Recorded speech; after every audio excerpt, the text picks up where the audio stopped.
E ó, entrou só o Prof, que ele tá valendo por 2 hoje, viu? A gente despediu do Simão e do Pascoal e o Prof tá aqui pra falar desse jogo do Corinthians. 5-0, Prof, pra cima do Sport Huancayo, só que agora já não consegue mais alcançar a pontuação necessária para passar de fase na Sul-Americana, né? Vamos começar por isso, que a gente sabe que o Renato não vai pro Timão e isso também é quente, mas só uma passadinha no jogo. Boa noite pra você. Boa noite, Dani. Boa noite, Zupac. Ganhou o jogo e perdeu o técnico, é isso, Dani? Pelo menos aquele técnico que tentou, né?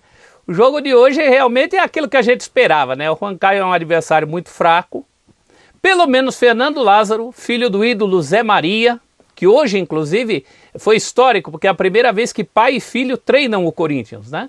Em mais de 111 anos de Corinthians aí, 110 para 111 anos, é a primeira vez que pai e filho chegaram a treinar o Corinthians. O Zé Maria foi o técnico da democracia corintiana, eleito diretamente por seus companheiros em 83, e hoje o time do Fernando Lázaro foi muito bem, viu, Dani?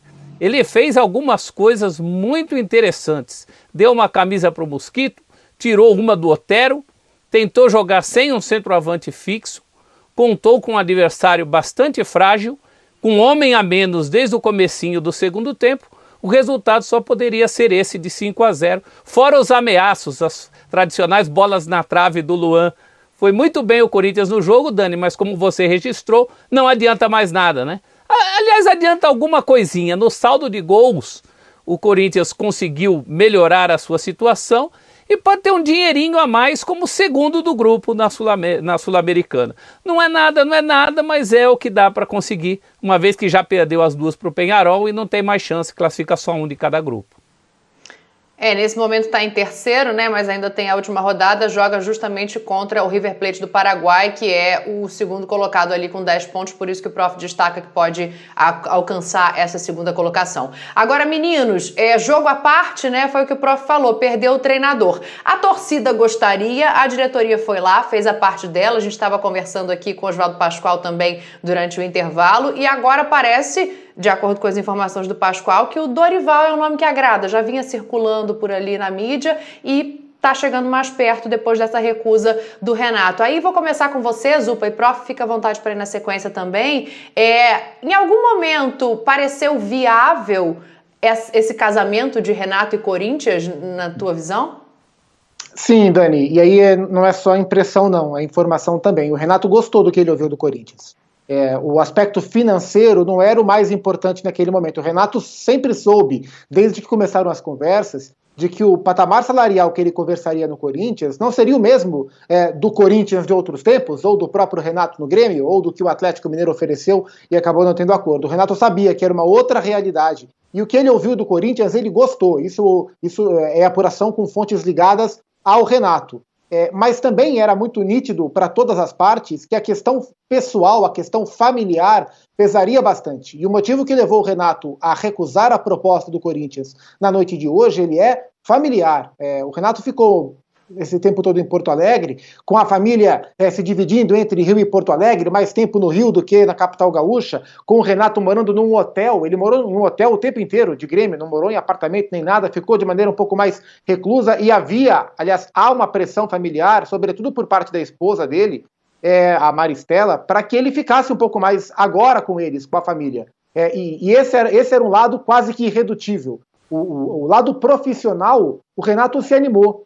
Toda a campanha da torcida, mobilização, engajamento, hashtag para ele vir, isso balançou o Renato, ele não esperava e isso balançou. Mas questões pessoais, o aspecto familiar, isso pesou. E é por isso que o Renato recusou a proposta do Corinthians. Agora, se vai parar no Dorival, se vai parar em outro nome, os próximos dias vão dizer, mas existia um ânimo dentro do Parque São Jorge, do CT Joaquim Grava, para que o Renato aceitasse, porque as conversas foram positivas. Mas são aspectos pessoais que motivaram a recusa dele.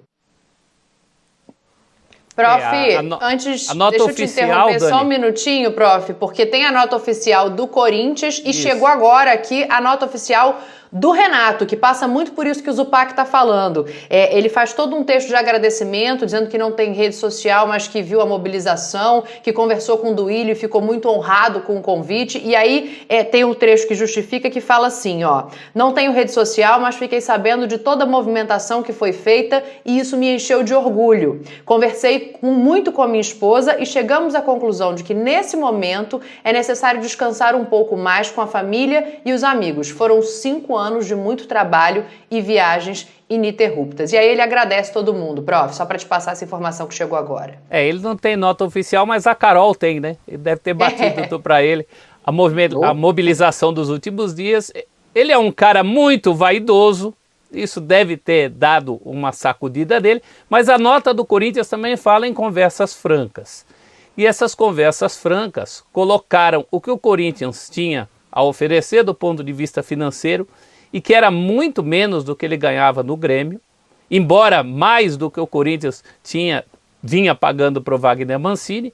Esse é um ponto complicador, talvez não o último, mas principalmente porque o Corinthians de hoje não pode oferecer a ele muito além do que já tem.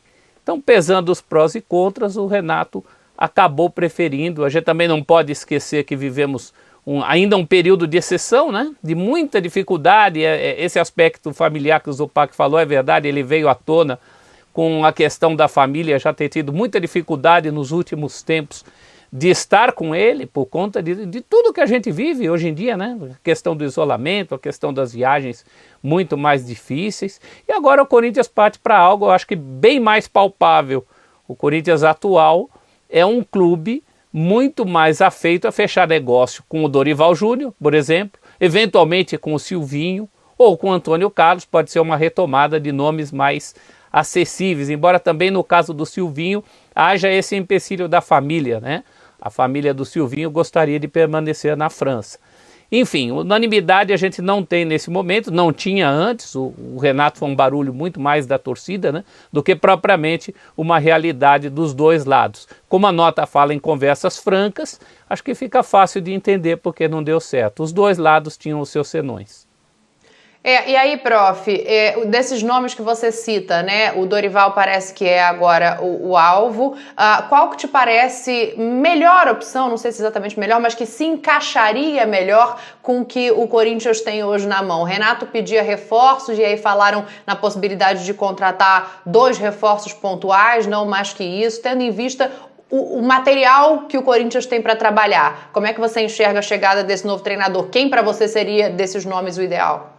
O Dorival é um ponto seguro nesse momento, né? É um técnico que já passou por clubes grandes, praticamente todos, se não todos, a maioria dos grandes clubes do Brasil, sabe o que é a pressão de um grande clube, gosta de trabalhar com jovens, embora essa questão com os jovens ele só tenha se dado bem na carreira mesmo no Santos, mas gosta, não é refratário a jovens, não é um técnico caro, é um técnico mais disponível que os outros, fala-se muito dessa propensão dele a treinar no mundo árabe, mas até agora isso não se concretizou. Então é diferente de você tirar alguém de uma situação como seria o Silvinho, por exemplo, que é o outro nome cogitado.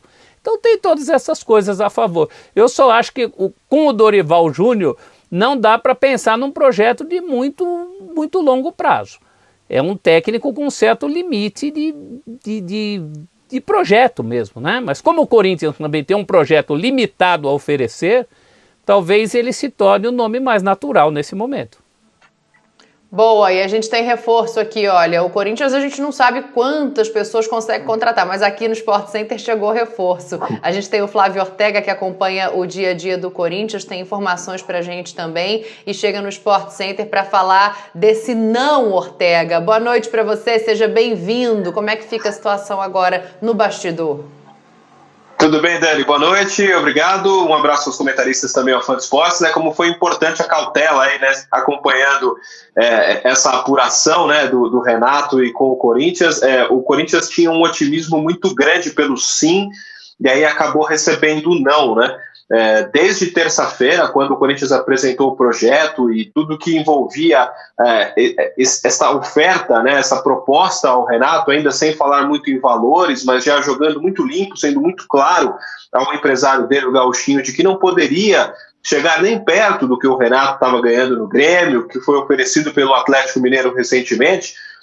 O Corinthians ouviu em conversas recentes, depois daquela primeira tratativa, de que o Renato tinha recebido com muito ânimo, realmente como um desafio, essa oferta do Corinthians e esse planejamento. E deu o aval para que as coisas fossem adiantadas por uma segunda rodada de negociações, já envolvendo aí parte de contrato, multa, até mesmo números mais precisos, né, de quanto ele iria receber, metas a ser alcançadas, enfim. Mas aí, no final da noite de hoje, veio essa informação que caiu como uma bomba internamente no Corinthians, a negativa do Renato Gaúcho. O Corinthians não trabalhava com um plano B ou um plano C. Claro que muitos outros nomes foram estudados desde o início, né, da demissão do Wagner Mancini até agora, mas paralelamente a essa negociação dos últimos dias, 72 horas, né, com o Renato Gaúcho, o Corinthians não estava conversando com ninguém ao mesmo tempo. Então não tem ninguém engatilhado agora para o Corinthians anunciar como treinador. A diretoria vai ter que se sentar novamente, ali analisar, conversar, são muitos os nomes.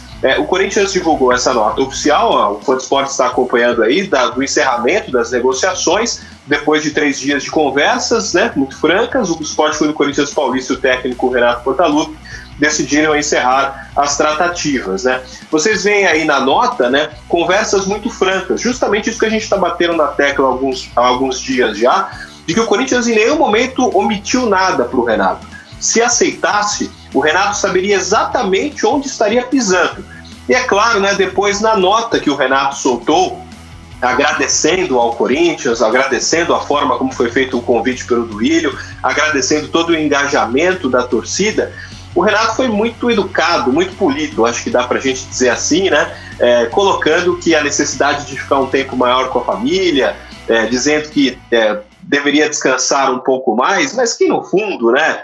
Eu acho que a gente vê ali no Renato um técnico que gosta de ganhar, um técnico que quer títulos, sim, que quer estar ali sempre na primeira prateleira. Então o cara não vai receber o salário que ele costuma ganhar e não vai ter um time competitivo. Imagino que isso tenha influenciado muito mais do que descansar um pouco mais e ficar com a família. Então agora, assunto Renato Portaluppi encerrado oficialmente pelas partes, e o Corinthians parte agora de novo para a análise dos nomes. O professor falava agora há pouco, Dani, Dorival Júnior, Silvinho, aqueles mais viáveis ou aqueles mais bem quistos pela direção.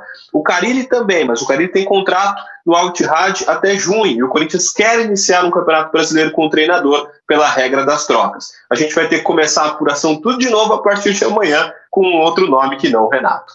Cara, olha só, tá vendo esse computador aqui? Apenas com ele e uma conexão com a internet, eu faço vendas todos os dias quase que no piloto automático. Inclusive, dá uma olhadinha nos meus resultados do ano passado. Eu filtrei do dia 1º de janeiro de 2020 até o dia 31 de dezembro de 2020. E como você pode ver aqui, eu fiz mais de 1,5 milhão em vendas, mais de 1,5 milhão em comissões, trabalhando 100% online. Você quer aprender como que eu faço isso? Então clica no link aqui embaixo desse vídeo e vem comigo.